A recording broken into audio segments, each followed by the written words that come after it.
नमस्कार दोस्तों, news book में एक बार फिर से आपका स्वागत है। दोस्तों, इस समय आप लोग देख रहे हैं कि उत्तर प्रदेश में विधानसभा चुनाव 2027 में होने वाले हैं, लेकिन उससे पहले ही देख रहे हैं आप लोग, इससे पहले ही एक तरह से कुर्सी का खेल शुरू हो चुका है। क्या यह कुर्सी का खेल सही है? क्या जनता सर्वोपरि है या कुर्सी सर्वोपरि है? क्योंकि आप लोग देख रहे हैं कि आते दिनों कभी केशव प्रसाद मौर्य जी में, योगी आदित्यनाथ जी में तनातनी बढ़ती जा रही है। वो भी उप मुख्यमंत्री हैं, यह मुख्यमंत्री हैं। क्या जो जनता है, जो जनता आपको चुन के सदन में भेजी है, विधानसभा में भेजी है, क्या उनका जो मुद्दा है वह नहीं उठना चाहिए? बेरोजगारी का मुद्दा, महंगाई का मुद्दा, दवाई कमाई सिंचाई पढ़ाई लिखाई का मुद्दा, गरीब के घर में कमाई का मुद्दा, गरीब का बच्चा नहीं पढ़ पा रहा वह पढ़ाई का मुद्दा, कोई गरीब के बेटी, कोई किसान की बेटी की सगाई ना रुके, किसी गरीब की पढ़ाई ना रुके और किसी गरीब इंसान की दवाई न रुके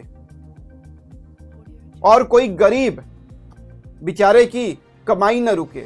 इस पर सरकार को काम करना चाहिए। आप इससे पहले भी देखे होंगे कि जो यात्री, जो भी लोग हैं, आप इंडिगो फ्लाइट हो उससे लोग परेशान हैं, लेकिन सरकार कहां सोई हुई है कुछ अता पता नहीं है।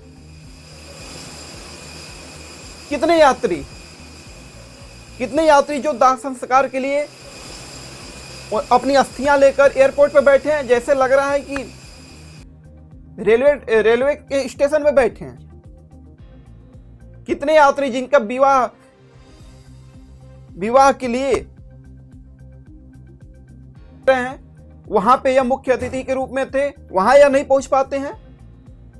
कुछ विवाहित जोड़ा जो हनीमून पे जा रहे हैं वह नहीं जा पा रहे हैं। कोई बाप अपने बच्चे से मिल नहीं पा रहा है। कोई लड़का एडमिशन कराने के लिए विदेश जा रहा है, वह जा नहीं पा रहा। यह क्या हो रहा है इस समय? हर जगह दिक्कतें हैं, लेकिन यहां पर उत्तर प्रदेश में केशव प्रसाद मौर्य और योगी आदित्यनाथ जी को ही पूरे न्यूज पर चलाया जा रहा है। वह गुस्सा है, वे गुस्सा हैं, उस प्रदेश में वह गुस्सा है। यह सब कब तक चलेगा? सरकार को इससे भी सोचना चाहिए, क्योंकि बहुत बड़ा स्टेट है उत्तर प्रदेश। उत्तर प्रदेश एक बहुत बड़ा स्टेट है और वहां से सरकार की कमाई हो, दवाई हो, सिंचाई हो, पढ़ाई हो, लिखाई हो, वहां से ही ज्यादातर सरकार की व्यवस्थाएं चलने का काम करती हैं। उत्तर प्रदेश ही ऐसा स्टेट है, केंद्रीय मंत्रियों से लेकर प्रधानमंत्री तक देने का काम करता है। लेकिन उत्तर प्रदेश को मिलता क्या है?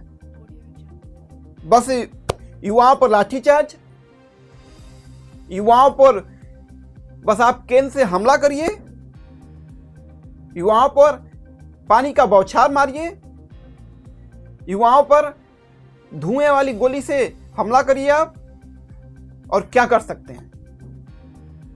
तो उत्तर प्रदेश, और योगी जी एक तरफ बोलते हैं कि उत्तर प्रदेश, देखा जाए तो उत्तर प्रदेश के जो नौजवान हैं वह उत्तर प्रदेश ही नहीं, भारत ही नहीं, पूरे वर्ल्ड में छाए हुए हैं। तो योगी जी को एक चीज मैं बताना चाहूंगा कि योगी जी, इतनी बड़ी जनसंख्या है, अगर एक परिवार में अगर 25-30 लोग हैं, उसमें से अगर एक परिवार का एक सदस्य अगर नौकरी पा जाए तो इसको कामयाबी नहीं बोलेंगे परिवार की, उसकी किस्मत बोलेंगे। वो अपना खर्चा चला सकता है, उतने में पूरे परिवार को नहीं पाल सकता। लेकिन यहां पर कुछ होने वाला नहीं लग रहा। केशव प्रसाद मौर्य की बात किया जाए तो केशव प्रसाद मौर्य को मुख्यमंत्री बनाने के लिए आला कमान भी जोरों से लगा हुआ है और आला कमान को सोचना चाहिए कि उत्तर प्रदेश की इकोनॉमी जो है वह क्या नीचे नहीं आ गई? कितना इकोनॉमी बढ़ गई, कितने जो बेरोजगार थे वो रोजगार पा गए, कितनी लोनिंग वाली जो सिस्टम थी वो तारबंदी हो या अदर व्यवस्थाएं हो, क्या वो हर किसानों तक पहुंच पाई? क्या सोलर सिस्टम जो सूर्य घर योजना था क्या हर किसानों तक पहुंच पाया? यह वह सवाल है दोस्तों जो भविष्य के गर्द में छिपा हुआ है कि क्या होगा इसका तो पता नहीं, लेकिन यह चीज जरूर पता है उत्तर प्रदेश वासियों को भी कि केशव प्रसाद मौर्य आने वाले समय में 2027 में मुख्यमंत्री बन सकते हैं। लेकिन क्या बदलेगा?